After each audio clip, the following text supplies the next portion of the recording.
ಏನಂದರೆ ಮಾಮೂಲಿ ಒಂದು ಕಮರ್ಷಿಯಲ್ ಫಿಲ್ಮ್ ಮಾಡ್ಬೋದು, ಬಟ್ ಒಂದು ಫಿಲ್ಮ್ ಅಂತೀವಿ, ಒಂದು ಎಮೋಷ್ನಲ್ ಫಿಲ್ಮ್ನ ಒಂದು ವಿಭಿನ್ನವಾದ ರೀತಿ ತೋರಿಸಿದೆಯಲ್ಲ, ಮಾಮೂಲಿ ಸ್ಟೋರಿ ಅನಿಸ್ಬೋದು. ಬಟ್ ಬಂದು ನೀವು ಥಿಯೇಟ್ರ್ ನೋಡಿದಾಗ ಒಂದು ಹೊಸ ಎಕ್ಸ್ಪೀರಿಯನ್ಸ್ ಇರುತ್ತೆ. ಟೆಕ್ನಿಕಲಿ ಸಿನಿಮಾ ಏನು ಮಾಡಿದ್ದಾರೆ, ಜೊತೆಲಿ ಆ ಸೀನ್ ಹೇಳೋ ರೀತಿ ಆ್ಯಂಡ್ ಭಾಳ ನ್ಯಾಚುರಲ್ ಪಾಯಿಂಟ್. ಯಾಕಂದರೆ ಮನುಷ್ಯ ಬಂದು ಫೀಲ್ ಮಾಡ್ಬೋದು ಪ್ರತಿಯೊಂದು ಟೈಮ್ನಲ್ಲಿ ಅವ್ನಿಗೆ ಇನ್ಸಿಡೆಂಟ್ ಆದಾಗ ಯಾವ ರೀತಿ ಅವ್ನು ಫೇಸ್ ಮಾಡ್ತಾನೆ. ಇದೇ ರೀತಿ ಒಂದು ಜನರಲ್ ಎಸ್ಪೆಷಲಿ ಒಂದು ಸ್ಮಾಲ್ ಎಕ್ಸಾಂಪಲ್ ಇದೆ. ಅವನು ನಿದ್ದೆ ಮಾಡೋಕ್ಕಾಗಲ್ಲ ಅಂತ ಹೇಳಿದಾಗ ಆ ನಿದ್ದೆ ಮಾಡೋಕ್ಕಾಗಲ್ಲ ಅನ್ನೋದು ಒಂದು ಸ್ಮಾಲ್ ಸೀಕ್ವೆನ್ಸ್ ಇದೆ. ಅದು ಭಾಳ ಬ್ರಿಲಿಯಂಟಾಗಿ ಮಾಡಿದ್ದಾರೆ. ಆ್ಯಂಡ್ ಫಸ್ಟ್ ಆಫ್ಲಿ ಬೇರೆ ಕ್ಯಾರೆಕ್ಟರ್ ತೋರಿಸ್ತಾನೆ, ಒಬ್ಬನೇ ಕ್ಯಾರಿ ಮಾಡೋದಿದೆಯಲ್ಲ. With only some characters coming, Sudharani Achyut ಬರ್ತಾರೆ, ಅವ್ರ ಫ್ಯಾಮಿಲಿ ಮೆಂಬರ್ಸ್ ಬರ್ತಾರೆ. ಬಟ್ ಇಡೀ ಸಿನಿಮಾ ಫಸ್ಟ್ ಆಫ್ ಕ್ಯಾರಿ ಮಾಡೋದು ಭಾಳ ಕಷ್ಟ. But in that way Vamshi ಭಾಳ ಪ್ರಾಮಿಸಿಂಗಾಗಿ ಕಾಣ್ತಾರೆ.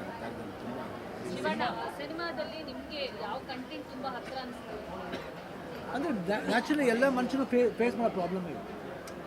C it might be not only one problem ಅಂತ, ತಂದೆ ತಾಯಿ ಪ್ರಾಬ್ಲಮ್ ಆಗ್ತದೆ. ಎನಿ ಪ್ರಾಬ್ಲಮ್, ಒಂದು ಪ್ರಾಬ್ಲಮ್ ಅಂತ ಬಂದ ಮನುಷ್ಯ ಫೇಸ್ ಮಾಡ್ತಾರೆ. ಒಂದು ಭಯ ಇರುತ್ತೆ, ಲೈಫ್ ಒಂದು ಸ್ಕೇರ್ ಇರುತ್ತೆ, ಏನು ಮಾಡೋದು, ವಾಟ್ ನೆಕ್ಸ್ಟ್ ಅನ್ನೋದೊಂದು ಇರುತ್ತೆ.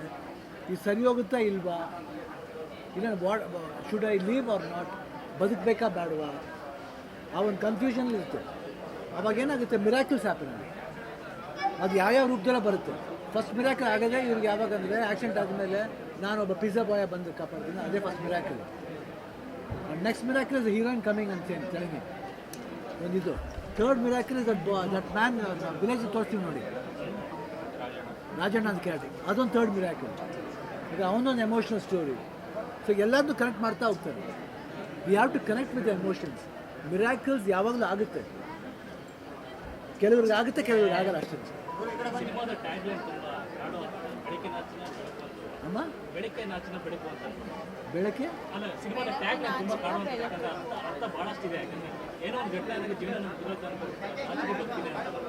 ಎಲ್ಲರಿಗೂ ಪ್ರಾಬ್ಲಮ್ ಆಗಿರೋದು. ನಮಗೆ ಫ್ಯಾಮಿಲಿ ಪ್ರಾಬ್ಲಮ್ ತಗೊಳ್ಳಿ, ನಮಗೆ ಬಂದಾಗ ಪ್ರಾಬ್ಲಮ್ ಲೈನಾಗಿ ಬರ್ತಾನೆ ಇರುತ್ತೆ.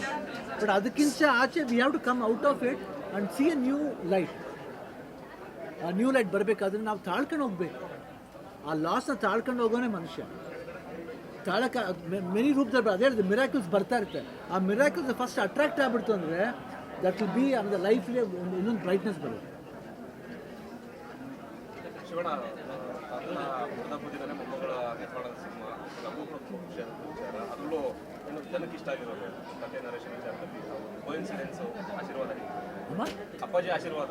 ಇಲ್ಲ ಖಂಡಿತಮ್ಮ, ಏನಿಲ್ಲ, ಅಪ್ಪಾಜಿ ಯಾವ ಏನು ಹೇಳ್ತಾರೆ, ಅಭಿಮಾನಿಗಳು ದೇವ್ರು ಅಂತಾರೆ. ವೈ ದೇ ಸೇ ಅಂದರೆ ಅವ್ರು ನೋಡಿ ಅಪ್ರಿಷಿಯೇಟ್ ಮಾಡಬೇಕು. ಯಾಕಂದರೆ ನಾವು ಮಾಡಿದ್ರೆ ಜನಗಳಿಗೋಸ್ಕರ, ಅವ್ರಿಗೆ ತಲುಪ್ತಾ ಓಕೆ. ಇವತ್ತು ಯಾವುದೋ ಒಂದು ರಿವ್ಯೂಸ್ ನೋಡಿದೆ, ಅದು ನಮಗೆ ಹೆಮ್ಮೆ ಅನಿಸುತ್ತೆ. ಅಂದರೆ ಕನ್ನಡ ಸಿನಿಮಾ ಬೇರೆ ರೀತಿಯಲ್ಲಿ ಗೆದ್ದಿದೆ ಅಂದರೆ that's a very good sign. ಒಂದು ಡೈರೆಕ್ಟ್ರ್ ಬಂದು ಈ ರೀತಿ ಗೆಲ್ಸಿದ್ದಾರೆ, ಒಂದು ನ್ಯೂ ಫಾರ್ಮ್ಯಾಟ್ ತಗೊಂಬಂದಿದ್ದಾರೆ ಇಂಡಸ್ಟ್ರಿಗೆ ಅಂದರೆ ಇಟ್ಸ್ ವೆಲ್ ಆ್ಯಂಡ್ ಗುಡ್. ಯಾರು ಯೋಚನೆ ಮಾಡಲ್ಲ, ಬರೀ ನಾವು ಕಮರ್ಷಿಯಲಾಗಿ ದುಡ್ಡು ಮಾಡಿಬಿಡ್ಬೋದು, ಒಂದು 5 ಫೈಟ್ ಇಡ್ಬೋದು, ಒಂದು 3-4 ಡ್ಯೂಯೆಟ್ ಇರ್ಬೋದು, ಫಾರಿನ್ಗೆ ಹೋಗಿ ಒಂದು ಫಾರಿನ್ ಸಾಂಗ್ ಮಾಡಿಬಿಡ್ಬೋದು, ಇಲ್ಲ ಒಂದು ಐಟಮ್ ಸಾಂಗ್ ಮಾಡ್ಬೋದು. ಅದೆಲ್ಲ ಹೊರತುಪಡಿಸಿ ಹಾಡುಗಳು ನೋಡಿ, ರೊಮ್ಯಾಂಟಿಕ್ ಸಾಂಗ್ ಅಂತ ಬಂದಾಗ ಏನೋ ಒಂದು ಅವನೊಂದು ಒಂದು ಅದ್ರೇನೋ ಜಸ್ಟ್ ಲೈಕ್ ಒಂದು ವೇ, ಅವ್ನ ಬದುಕಿಗೆ ಒಂದು ವೇ ಬಂತು. ಆ ಹುಡುಗಿ ಬಂತು, ಮಾತಾಡ್ತು, ಅಲ್ಲಿಂದ ಒಂದು ಆ ವಾಕಿಂದ ಶುರುವಾಗುತ್ತೆ. ಯಾವ ಅಷ್ಟೇ ವಾಕಿಂಗ್ ಯಾಕೆ ವಾಕ್ ಅಂತ ಹೇಳ್ತಾರೆ ಅಂದರೆ, ನಾವು walking makes our life enlighten. ನಾವು ಎಷ್ಟು ನಡೀತೀವೋ ಆ ಪಾತ್ ಬಂದ್ಬಿಟ್ಟು ನಮ್ಗೆ ಎನ್ಲೈಟ್ ಮಾಡುತ್ತೆ. ಒಂದೊಂದು ಸತಿ ಏನಾಗುತ್ತೆ, ಅದು ರಿವರ್ಸ್ ಆಗುತ್ತೆ. ಬಂದು ಕೇಳಿದಾಗ ಲಾಸ್ಟ್ ಏನೋ ಅಗ್ರಿ ಮಾಡಿದಾಗ let's wait for the destiny. That's another perfect ಅಂತ ಅನ್ನಿಸ್ತು. ಅಂದರೆ 4 ಸಿನಿಮಾ ಮಾಡಿ ಅವ್ರಿಗೆ ಅನುಭವ ಇರೋಂಥ ವ್ಯಕ್ತಿ ಮಾಡಿರೋದು ಅಂದರೆ ನಿವೇದಿತಾ ಮೇಡಮ್ ಅವ್ರದ್ದು ಸೆಲೆಕ್ಷನ್ನು ರೈಟ್ ಆಯಿತು ಅಂತ ಅನಿಸುತ್ತೆ. ಇಲ್ಲ, ನಿವೇದಿತಾ ಮೇಡಮ್ ಸೆಲೆಕ್ಟ್ ಮಾಡಿದ್ರು, ಅವ್ರು ಮಾಡೋರು ಮಾಡಬೇಕಲ್ಲ. ಯಾಕಂದರೆ ಏನೇ ನಾವು ಸೆಲೆಕ್ಟ್ ಮಾಡ್ಬೋದು, ಸಪೋರ್ಟ್ ಮಾಡ್ಬೋದು ನಾವೇ. ಬಟ್ ಅಪಾರ್ಟ್ ಫ್ರಮ್ ದಟ್, ಯಾಕಂದರೆ ಮೊದಲಿಂದ ನನಗೆ ಇಂಡಸ್ಟ್ರಿ, ನಾನು ಬೇರೆ ವೆಬ್ ಸೀರೀಸ್ ನೋಡಬೇಕನ್ನೋದು ಅಂದಿದ್ದೆ ನಿವಿಂದನೇ ನಾನು ಸ್ಟಾರ್ಟ್ ಮಾಡಿದ್ದೆ. ಆ ಕೋವಿಡಿಂದ ಹೇಳಿ ವೆಬ್ ಸೀರೀಸ್ ನೋಡೋಕ್ಕೆ ಶುರು ಮಾಡಿದೆ. ಆಮೇಲೆ ನನಗೂ ಒಂದು ವಿಷನ್ ಚೇಂಜ್ ಆಯಿತು. ಇಲ್ಲ, ನಾನು ಏನು ಫಸ್ಟ್ ಹೇಳಿದ ತಕ್ಷಣ ನಾನು ಕನ್ಸು ಬಿದ್ದುಬಿಡಲ್ಲ, ನಾನು ಬೇರೆ ರೀತಿ ಮಾಡ್ಬೋದು ಅಂತ. ನನಗೂ ತಿದ್ದೋರು ಬೇಕು. ಹೇಳ್ಬೋದು, ಏನಪ್ಪ ಶಿವಣ್ಣ ಹಿಂಗೆ ಹೇಳ್ತಾರೆ ಅಂತ. ಇಲ್ಲ, ವಾಟ್ ಎವರ್ ಇಟ್ ಇಸ್, ನಾವು ಒಂದು ಪಾಯಿಂಟಿಂದ ಹೋಗ್ತಾ ಇರ್ತೀವಿ, ಅದರಿಂದ ಆಚೆ ಬರಬೇಕು. ಸಿನಿಮಾದಲ್ಲಿ ಒಂದಿಷ್ಟು ಅಣ್ಣವ್ರನ್ನ ನೆನೆಸುವಂಥ ಪ್ರಯತ್ನ ಕೂಡ ಆಗಿದೆ, ಡೈಲಾಗ್ ಅಲ್ಲಲ್ಲಿ ಬಂದು ಹೋಗ್ತಾ ಅದೆಷ್ಟು ಖುಷಿ ಅನಿಸ್ತು ಅಂದರೆ ಅವಾಗಲೇ ಆ ಕಾಲದಲ್ಲಿ ಥಿಂಕ್ ಮಾಡಿದ್ದಾರೆ ನೋಡಿ. ಸಿ ಅವರು ಉದಯ್ ಶಂಕರ್ಲ ಯಾಕೆ ನಾವು ಉದಯ್ ಶಂಕರ್ ಮಿಸ್ ಮಾಡ್ಕೊತಿದ್ದೀವಿ ಅಂದರೆ ಅವರು ಆಗಲೇ ಮುಂದಿನ ಭವಿಷ್ಯನ ಸೀಡ್ ಮಾಡಿ ಹೊಂಟೋದ್ರು. ಅದಕ್ಕೆ ಅಪ್ಪಾಜಿ ವಿಷ್ಣುವರ್ಧನ್ ಅವ್ರಿಗೆಲ್ಲ ಯಾತಿಗೆ ನಾವು ಸಿನಿಮಾಗಳನ್ನ ರೆಫರೆನ್ಸ್ ತಗೋತೀವಿ ಅಂದರೆ ಅವ್ರು ಮಾಡೋಂಥ ಒಂದೊಂದು ಪಾತ್ರ ಒಂದೊಂದು ಇದೆಯಲ್ಲ, that will always help the upcoming peoples. ಅದು ಒಂದು ಇನ್ಸ್ಪಿರೇಷನ್ ಅವರು. ಪ್ರೊಡಕ್ಷನ್ ವಿಚಾರದಲ್ಲಿ ಎಲ್ಲೂ ಕಾಂಪ್ರಮೈಸ್ ಇಲ್ಲ, ಮತ್ತು ಹೊಸದೊಂದು ಕಲರ್ ಕಾಂಬಿನೇಷನಲ್ಲಿ ಗ್ರೇಡಿಯಂಟ್ಸ್ ಆಗಲಿ ಮತ್ತು ಕ್ಯಾಮ್ರಾ ವರ್ಕಲ್ಲಿ ತುಂಬ Sorry, can you repeat it? I couldn't hear you. ಅಂದರೆ ಕಾಂಪ್ರಮೈಸೇ ಇಲ್ಲ. ಯಾವುದು ಕಾಂಪ್ರಮೈಸ್ ಇಲ್ಲದೆ ಸಿನಿಮಾ ಮಾಡ್ಕೊಡ್ತಾರೆ. ಪ್ರೊಡಕ್ಷನ್ ಬದಲಾಯಿಸಿ ಹೌದು, ನಮ್ಮ ಪ್ರೊಡಕ್ಷನ್ನು ಆಮೇಲೆ ವಂಶಿ ಅವ್ರ ಡೈರೆಕ್ಟರು ಮತ್ತು ಆ್ಯಕ್ಟರ್ ಆಗಿ ಮಾಡಬೇಕಾದ್ರೆ it's very difficult to do both the jobs. So we just supported them ಅಷ್ಟೇ. ಇನ್ನು ಉಳಿದಿದ್ದೆಲ್ಲ ಅವರೇ ಮಾಡ್ಕೊಂಡಿದ್ದಾರೆ. ದಟ್ಸ್ ನಾಟ್ ಇಂಟರ್ಫಿಯರೆನ್ಸ್ ಏನೂ ಇರಲಿಲ್ಲ. So we have given them the complete support to all of them. And there are so many things which are nice in the movie. Inside when we go, we think of Vamshi and go. While we come out, we are saying Vicky's name. So that is very nice. Liked all that, and his cameo is very good. ಒಂದು 5 ನಿಮಿಷ ಕೊಟ್ಟರು ಡೈರೆಕ್ಟ್ರು ಅಷ್ಟನ್ನೇ ಅವ್ರು ಚೆನ್ನಾಗಿ ಮಾಡಿದ್ದಾರೆ. It's very nice. On the whole I feel that one man show. It's Vamshi is just went to everything. ಮಾತಾಡಿ. ಹಾಂ, ಏನು tips ಕೊಟ್ಟಿದ್ದೀರಾ ಅಂತ? ಹಾಂ, ಪ್ರೊಡಕ್ಷನ್ ವಿಚಾರದಲ್ಲಿ ನಾವು ಡಿಸ್ಕಸ್ ಮಾಡ್ಕೊಂಡೇ ಮಾಡ್ತೀವಿ. It's not that, but she can handle. ಹೋದಾಗ ಹೆಂಗಿರುತ್ತೆ ಅದರಿಂದ ಹೊರ ಬರೋದು ಹೆಂಗೆ ಅಂತ ತೋರಿಸಿದ್ದಾರೆ. ಸಿನಿಮಾ ನೋಡಬೇಕಾದ್ರೆ ಒಂದಿಷ್ಟು ನೀವು ಹೋಗಿರುವಂಥದ್ದಲ್ಲ, ಆ ಕಳ್ಕೊಂಡಂಥ ಫೀಲ್ಗಳೇನಾದರೂ ನೆನಪಿಗೆ ಬರ್ತಾ ಇದೆ? Of course S. ನಾನು ಇದನ್ನು ಫಸ್ಟ್ ಡೇನೇ ಹೇಳಿದೆ. ನಮ್ಮ ಮನೇಲಿ ಹೋಮ್ ಥಿಯೇಟ್ರಲ್ಲಿ ನೋಡಿದಾಗಲೇ ನನ್ನ ವಂಶಿಗೆ ನೀವೀಗ ಹೇಳಿದೆ ನಾನು. Because it makes me think of my parents and his birthday scene. He's there and she's there talking. ಆ ಥರ ಎಷ್ಟೊಂದಿದೆ ಅಲ್ಲಲ್ಲಿ ಬಂದಿದೆ. ಅದು that is what I like most. Is again have to say it's one man show. Is done very well. ಅದು ಅಲ್ಲದೆ ಸಾರಿ, ಏನಾಗುತ್ತೆ ಈ birthday incident ಹೇಳಿದ್ರೆ ನನಗೂ ಅದೇನಾಗುತ್ತೆ ಅಂದರೆ ಎವ್ರಿ ಇಯರ್ ಬಂದಾಗ ಅಪ್ಪಾಜಿ 40 ವರ್ಷ ಆಗೋಯ್ತಾ ನನ್ನ ಮಗನಿಗೆ, ದೊಡ್ಡ ಮಗನ 50 ವರ್ಷ ಆಗೋಯ್ತಾ, ಇಷ್ಟು ವಯಸ್ಸು ಅಂದರೆ ಅವ್ರು ಆ ವರ್ಡ್ಸ್ ಇದೆಯಲ್ಲ ಅದು ಎಷ್ಟೇ ವರ್ಷ ಅವ್ರು ಇಲ್ಲ ಅಂದ್ರೂ ಅದು ರಿಂಗ್ ಆಗ್ತಾ ಇರುತ್ತೆ. ನನಗೆ 60 ವರ್ಷ ಆಯಿತು, ಅಪ್ಪಾಜಿ ಇದ್ರೆ ಹಿಂಗೆ ಹೇಳ್ಬೋದಲ್ಲ. ಯಾವ ನೆನಪಿದ್ರೆ ಬದುಕಬೇಕಷ್ಟೇ. ಇದ್ರಲ್ಲಿ ಬಂದ್ಬಿಟ್ಟು ಹೆಂಗೆ ಬದುಕೋದನ್ನು ತೋರಿಸಿದ್ದಾರೆ ಅಷ್ಟೇ. That's what we have to relate ourself. ಒಬ್ಬೊಬ್ಬರು ರಿಲೇಟ್ ಆದಾಗ ಏನಾಗ್ತದೆ, ಸ್ಟೋರಿ ಚೆನ್ನಾಗಿ ಅರ್ಥ ಆಗುತ್ತೆ. ನೋಡಬೇಕಂದ್ರೆ ವಿಷನ್ನು, ಆ thought, that was really brilliant. So ಅದಕ್ಕೆ ಎಷ್ಟು ಖರ್ಚಾಯ್ತು ಅಂತ ನೋಡಬಾರ್ದು, ಎಷ್ಟು ಕರೆಕ್ಟಾಗಿ ಮಾಡಿದ್ದೀವಿ. ಸಿನ್ಸಿಯಾರಿಟಿ ಇರಬೇಕು ಮಾಡಬೇಕಾದ್ರೆ. ಏನೋ ಸುಮ್ಮನೆ ಖರ್ಚು ಮಾಡೋದಲ್ಲ, ಬಟ್ ಸಿನ್ಸಿಯರಾಗಿ ಮಾಡಿದ್ದೀವಿ. ಆ್ಯಂಡ್ ಜನ ಇವತ್ತು ಇಷ್ಟು ಮಟ್ಟಿಗೆ ರಿವ್ಯೂಸ್ ಎಲ್ಲ ತುಂಬ ಚೆನ್ನಾಗಿ ಬರ್ತಾ ಇದೆ. We are very happy. And ಇನ್ನು ಜನ ಬಂದು ನೋಡಬೇಕು. ಯಾಕಂದರೆ ಆ feel of the film should they should understand ಈ ರೀತಿ ಸಿನಿಮಾನು ಹಿಂಗೆ ಮಾಡ್ತಾರಲ್ಲ ಅಲ್ಲಿ ಅನ್ನೋದು ಬರಬೇಕು. And one more thing is we have to talk about Rachana Indar also.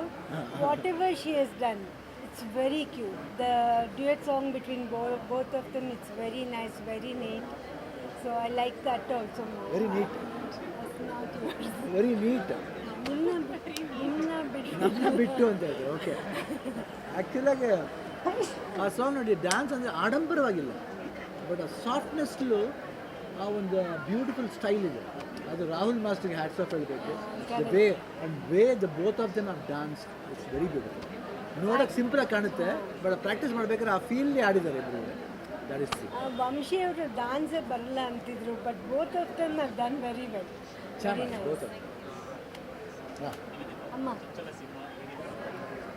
ತುಂಬ ಖುಷಿ ಆಗ್ತಾ ಇದೆ. ಅಂದರೆ ಒಳ್ಳೆ ರೆಸ್ಪಾನ್ಸ್ ಬರ್ತಾ ಇದೆ. ಇಂಡಸ್ಟ್ರಿಯಿಂದನೂ, ಮೀಡಿಯಾದಿಂದನೂ, ಆಡಿಯನ್ಸಿಂದನೂ ತುಂಬ ಒಳ್ಳೆ ರೆಸ್ಪಾನ್ಸ್ ಬರ್ತಿದೆ. So we are very happy. ಸಿನಿಮಾದ ಪ್ರೊಡಕ್ಷನ್ ಹೆಸರಲ್ಲೇ ಇದೆ, ಸಿನಿ ಸರ್ವಿಸಸ್. ಸರ್ವಿಸ್ ಅಂತಲೇ ಹೇಳ್ಬೋದು ಆ್ಯಕ್ಚುಲಿ. ಯಾಕಂದರೆ ನಿಮ್ಮ ಮೊದಲ ಸಿನಿಮಾದ ಆಯ್ಕೆಯಿಂದಲೇ ಗೊತ್ತಾಗ್ತಿದೆ ಸಿನಿಮಾ ಲ್ಯಾಂಡ್ಗೆ ಸರ್ವಿಸ್ ಮಾಡೋಕ್ಕೋಸ್ಕರ, ಸೇವೆ ಮಾಡೋಕ್ಕೋಸ್ಕರ, ಸಿನಿಮಾ ಲ್ಯಾಂಡ್ಗೆ ಸೇವೆ ಮಾಡೋಕ್ಕೋಸ್ಕರ ಸರ್ವಿಸ್ ಟೈಟಲ್ಲೇ ಗೊತ್ತಾಗ್ತಿದೆ. ಹೌದು, ಅಂದರೆ ಎಲ್ಲ ಆಸ್ಪೆಕ್ಟಲ್ಲೂ ನಾವು ಟಾಪ್ ಕ್ವಾಲಿಟಿ ಪರ್ಸನ್ ಟ್ರೈ ಮಾಡಿದ್ದೀವಿ. ಆ್ಯಂಡ್ ಹಿಂದೆ ನೆಕ್ಸ್ಟ್ ಯಾವ ಥರ ಪ್ಲ್ಯಾನ್ ಇದೆ? ಸಿನಿಮಾ ಆಯಿತು, ನೆಕ್ಸ್ಟ್ ಯಾವ ಥರ ಪ್ಲ್ಯಾನ್? ಅದು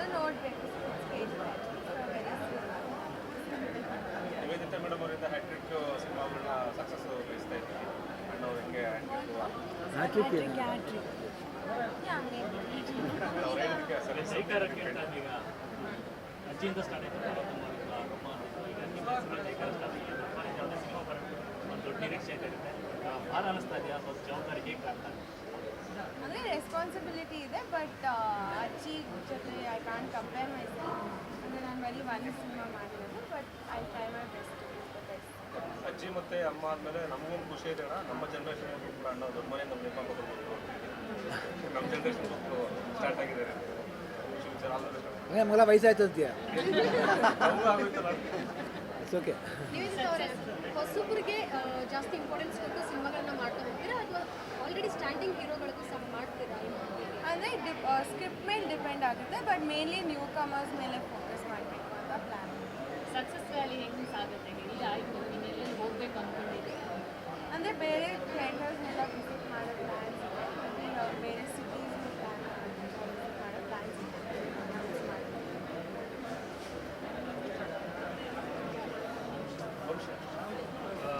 ಮೊದಲಿಗೆ ಎಲ್ಲರಿಗೂ ಥ್ಯಾಂಕ್ ಯು ಸೋ ಮಚ್.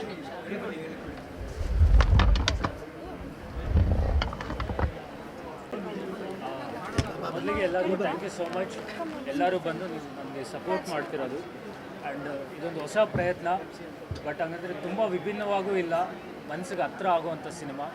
ಒಂದು ಹೊಸ ವೇಯಲ್ಲಿ ಒಂದು ಕತೆ ಹೇಳೋಕ್ಕೆ ಮುಂದೆ ಬಂದಿದ್ದೀವಿ. ಡೆಫಿನೆಟ್ಲಿ ನಿಮ್ಮ ಸಪೋರ್ಟೊಂದಿಗೆ ಇನ್ನಷ್ಟು ಭಾಳ ಜನಕ್ಕೆ ರೀಚ್ ಆಗಬೇಕು. ಮೋರ್ ದೆನ್ ಮನಿ ಈ ಸಿನಿಮಾನ ಭಾಳಷ್ಟು ಜನ ನೋಡಬೇಕು. ಇದೊಂದು ಹೊಸ ಪ್ರಯತ್ನನ ಅವರು ಎಕ್ಸ್ಪೀರಿಯೆನ್ಸ್ ಮಾಡಬೇಕು ಅಂತ ಒಂದು ಪ್ರಯತ್ನ ಮಾಡಿದ್ದೀವಿ. ನಿಮಗೆಲ್ಲರಿಗೂ ಕೇಳೋದೊಂದೇ, ಆದಷ್ಟು ಸಿನಿಮಾಗೆ ಸಪೋರ್ಟ್ ಮಾಡಿ, ಇನ್ನಷ್ಟು ಜನರು ಕನ್ನಡ ಸಿನಿಮಾಗೆ ಥಿಯೇಟ್ರಿಗೆ ಬಂದು ನೋಡೋ ಥರ ಮಾಡಿ. Thank you. ಆ್ಯಂಡ್ ಮೇನ್ಲಿ ಇಷ್ಟು ಸಿನಿಮಾ ಇಷ್ಟು ಚೆನ್ನಾಗಿ ಮೂಡ್ ಬಂದಿರೋದಕ್ಕೆ ಕಾರಣ ಪ್ರೊಡಕ್ಷನ್ ಹೌಸ್ಗೆ ಥ್ಯಾಂಕ್ಸ್ ಹೇಳಬೇಕು, ಶಿವಣ್ಣಗೆ, ಗೀತಾ ಮೇಡಮ್ಗೆ. And thank you so much. ನಿಮ್ಮ ಸಪೋರ್ಟ್ ಹೀಗೆ ಇರಲಿ. Thank you. ಎಲ್ರಿಗೂ ನಮಸ್ಕಾರ. ನಮ್ಮ ಸಿನಿಮಾ ಫೈರ್ಫ್ಲೈ ರಿಲೀಸ್ ಆಗಿದೆ. ನಮ್ಗೆ ತುಂಬ ಖುಷಿ ಇದೆ ನಾವು ಸಿನಿಮಾನ ನಿಮ್ಮ ಜೊತೆ ನೋಡ್ತಾ ಇರೋದೀಗ. ಆ್ಯಂಡ್ ನಮ್ಮ ಕನ್ನಡ ಇಂಡಸ್ಟ್ರಿಗೆ ಕಂಪ್ಲೀಟ್ಲಿ ಡಿಫ್ರೆಂಟ್ ಆಗಿರುವಂಥ ಸಿನಿಮಾ. ಆ್ಯಂಡ್ ಇದಕ್ಕೆಲ್ಲ ಥ್ಯಾಂಕ್ಸ್ ಹೇಳಬೇಕಾಗಿರೋದು ಅಗೇನ್ ಪ್ರೊಡಕ್ಷನ್ ಹೌಸ್ಗೆ, ಬಿಕಾಸ್ ಅವರಷ್ಟು ಸಪೋರ್ಟ್ ಮಾಡಿದ್ದಾರೆ. ಅವ್ರ ಫ್ಯೂಚರ್ ಜನ್ರೇಷನ್ಗೂ ಆಪರ್ಚುನಿಟೀಸ್ ಕೊಡ್ತಾ ಇದ್ದಾರೆ. ಆ್ಯಂಡ್ ನಮ್ಮ ಇಂಡಸ್ಟ್ರಿನೂ ಬೆಳಿಬೇಕು ಅಂತ ಅವರು ತುಂಬ ಪ್ರಯತ್ನ ಮಾಡ್ತಾ ಇದ್ದಾರೆ. This is very much important. Cinema ಚೆನ್ನಾಗಿ ಬಂದಿದೆ ಅಂತ ನನಗೆ ಅನಿಸ್ತಾ ಇದೆ. ನನಗೆ ತುಂಬ ಖುಷಿ ಇದೆ ಸಿನಿಮಾ ನೋಡ್ತಾ ಇದ್ದಾಗ. ಆ್ಯಂಡ್ ಅದ್ಭುತವಾಗಿ ಬಂದಿದೆ ಅಂತ ನನಗೆ ಅನಿಸ್ತಾ ಇದೆ. ನಿಮಗೂ ಇಷ್ಟ ಆಗುತ್ತೆ ಅಂತ ಅನ್ಕೋತಾ ಇದ್ದೀನಿ. ಪ್ಲೀಸ್ ಬಂದು ಸಿನಿಮಾ